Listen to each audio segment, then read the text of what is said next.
Yo, what's up, people? It's your boy, the Kryptonian, saying here, bringing you a review for One Piece Chapter 367. And I'm gonna say this, okay? Usopp putting on that mask, yeah, I was a little hyped for that, okay? I'm not gonna lie. When Usopp was pussing out and it was like, how can I be on the crew and help you guys rescue Robin? It's a shame what happened. He puts on the mask and now it's all of a sudden he's willing to go balls in order to help. Like, okay, I get it. You're hiding your shame. I get the symbolism. Okay, now that that's out of the way, you guys already know what the fuck this face and excitement's for. What the fuck just happened, man? Zoro and Luffy. God damn it. Yo. I know I read this shit right, because, like, when it happened, I said, what the fuck, right? And then, as I kept reading, I had to, like, go back to it, and I was like, they really did do this. They cut through a fucking tsunami. Let that sink in, like the wave is a tsunami wave. They cut through this shit. What the fuck, okay? I don't think you guys know how big of a feat that is, because I'm going to break this down for you, okay? With the amount of momentum and force and the fact that it's water, the fact that it's got all that pressure and it's coming towards them, and then they're coming in with such high speed that, yes, that would have aided them a little bit when it comes to having the ability to cut through that wave. But the fact that they cut through it, like Luffy comes in with the gum bullet, like he's firing through, and you've got Zoro, you know, he's up to 300 pounds, and they combine cut through it. Holy shit! Like right now, I don't know where to take this, because we're talking power scaling.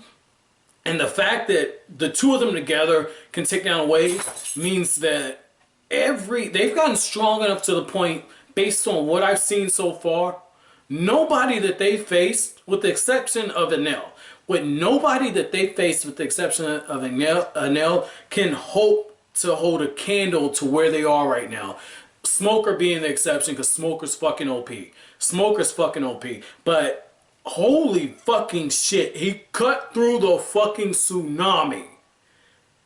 Ah, shit. Son of a bitch.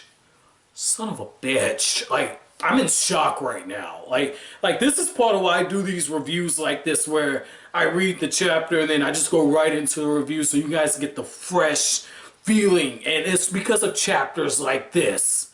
Like, what? I'm totally shocked. Like, everything else in the chapter blew, like, it was like, whatever. Like, that's the moment. Like, the chapter, the volume could have ended right here, where Zoro and Luffy, it could have been a short chapter, where they just cut through this shit. And then they come in and they're told no human could do that. It could just stop there, and I'd been like, holy fucking shit. Because I'm like that now. Like, holy fucking shit. Okay, let me get off my fanboy for a second, because that's not why you guys are here. It is, but it isn't. I do like the fact that when the chapter opens up, you got the Franky family. They're firing off their cannons, and they're increasing the amount of shots that they're firing. And you get this point where it's like, you think nothing's going to happen. And Kokoro's just sitting there with the beer. She's turning one up, and she can turn up right now. And she's like, yeah, there's nothing we can do right now if you can't get rid of this wave. Like, the tracks, they're going to rise. Not high enough to get over this. But hey, fuck it, we're along for the ride. Like, Kokoro's the true mad bus driver at this point. Like, Kokoro, like holy shit, like, she's Sweet Tooth from Twisted Metal, okay? The one person you don't want to get in a car ride with. Like, Kokoro's fucking crazy. I love this chick, man. Like, I love Kokoro's crazy ass. Like, the fact that she's that chill and everybody's fucking panicking at this point.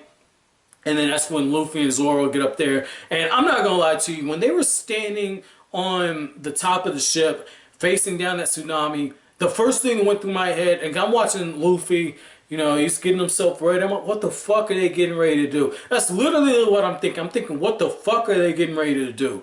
And then when Luffy asks Zoro what's 108 times 2, Zoro's like, it's 216. And then Zoro goes, 300 pounds, I'm going, he's not going to do it. And then when it happens, I'm going, that must be why the chapter was called, I believe, Sniper Bullet, or the Masters. It was something sniper. But I'm thinking maybe that's why. And I'm like, oh, that's pretty cool. But then when Luffy relays everything to Sanji, and it's like, so you know the whole story. You know Robin's on that train.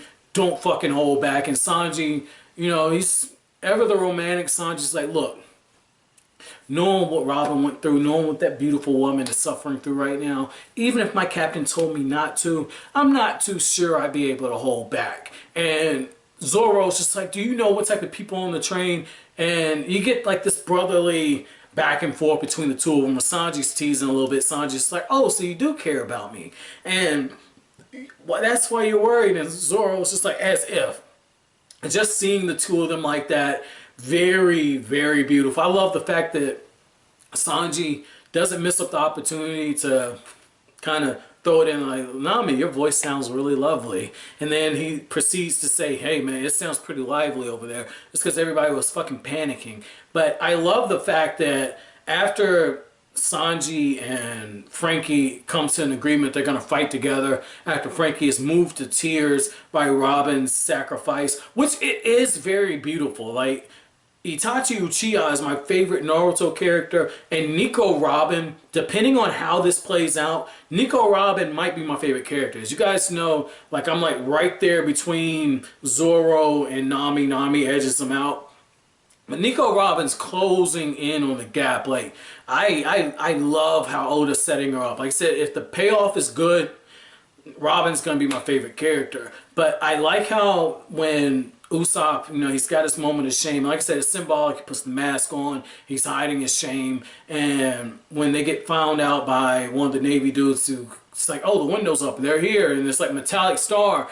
And Usopp's just like, I shall help you. And it's just like, Usopp, seriously. Because for a second, based on the design, I'm like, was that the T-Bone guy up there? And I'm like, no, that's not T-Bone. Because, you know, the long face. And, you know, I believe he's got a funny looking nose. I'm not too sure on that. I have to go back. Because I don't really care for T-Bone's design. I think he's got a wacky personality. The fact that he's tearing off fabric pieces of his cloak for all the injured, which that's a lot of people Sanji fucked up. But I like the fact that Usopp is willing to swallow his pride. Because again, he's like, I can't be a member of your crew. This doesn't concern me. And yet, you know, part of him is just like, I really showed my ass. I really fucked up. And it's almost like Usopp is at the point now to where he's got too much pride to ask back in the crew. And because of everything that he's done and how far he's burned down the bridge, Usopp is at that point where if he wants to get to the other side where the Straw Hats are at, his former crewmates, even though, you know, Robin did what she did to protect all of them, including him, Usopp, you got to swim across that bridge. You know, like the bridge got burned down. You got to swim across the sea, you know, or the river to get to the other side because you burned down the bridge. You know, it's at this point you got two options. You either jump over it, which isn't humanly possible, or you walk around it and potentially never ever make things right again, or go across the water and you swim and you endure the hardships. It seems like that's what Usopp's choosing to do, and if that's how Usopp ends up joining back in the crew, I love it. Good payoff. But you know, overall, pretty good chapter, guys. My chapter question for you guys is, if you were in Sanji's position, would you be able to hold back once you found out that information? And my second question is, have you ever been in a position where you found out that someone you cared for deeply, endangered themselves for your well-being? Or they went through whatever. It doesn't have to be like physical endangerment, but rather they endured a hardship for you because they cared about you and you never found out about it until after the fact. But overall, pretty good chapter, guys. If you like anything I have to say, hit that like button as it really helps out the channel. Don't forget to subscribe if you're new. Thank you for watching, guys. Have an awesome day.